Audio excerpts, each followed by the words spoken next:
Hey there, let's start with Rails console. It starts the console, but it's pretty long to type, so you can use Rails C, which is still pretty long to type, so instead of that I use just RC. Awesome, right? The next one is RR, which prints all the Rails roots. It's an alias for rake roots. But if you have a lot of roots, it can be hard to find the one you are looking for, so I have an alias also for that, RRG, which just stands for rake roots pipe grep. This one is my favorite. It's just one letter, M, but it does a lot of things. Let's see. First, it runs DB migrations that revert the last one, run migrations again, and prepare the test database.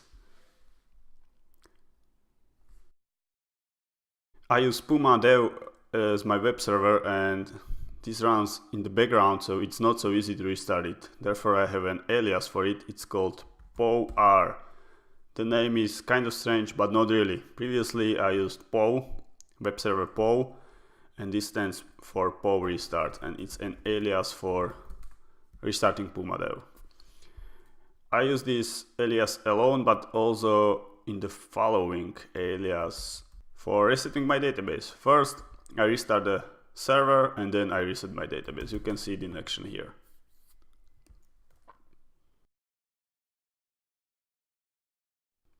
Okay, let's continue with Git. Why to type git status when you can type just G? And actually this is not an alias, this is a shell function. You can see it here. If I type just G, then it's evaluated as git status. If I type G something, then it's executed as git something, which doesn't work obviously. I have a bunch of other useful aliases as CO, which stands for git CO, or GP, which stands for git push. If I need to create a new branch, I use GCB,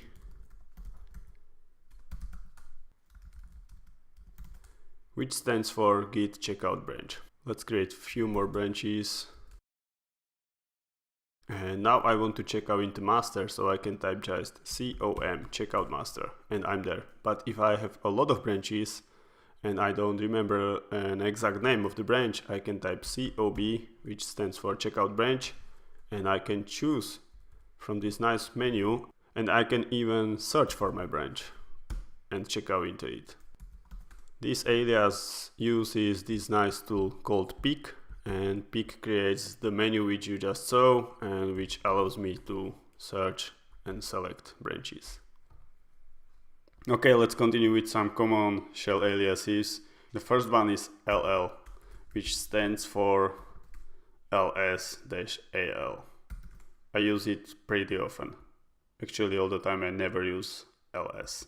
The next one is CDM, which stands for change directory into memberful. This is the project on which I'm working the most, and I use this one pretty often. You see I'm there. I have the similar one called CDT, which just changes to the desktop. The last two aliases which I'm going to show you are related to IP addresses. If I need to find out my internet IP address, I can just type IP, and here it goes. And if I need to find out the local one, I just type local IP, and I see it. Here are the aliases. This is actually alias to my IP. Let's see it. You never want to type this, and you are not going to remember it, so typing IP is much simpler. And this one is for local IP. Okay, that's all. Bye.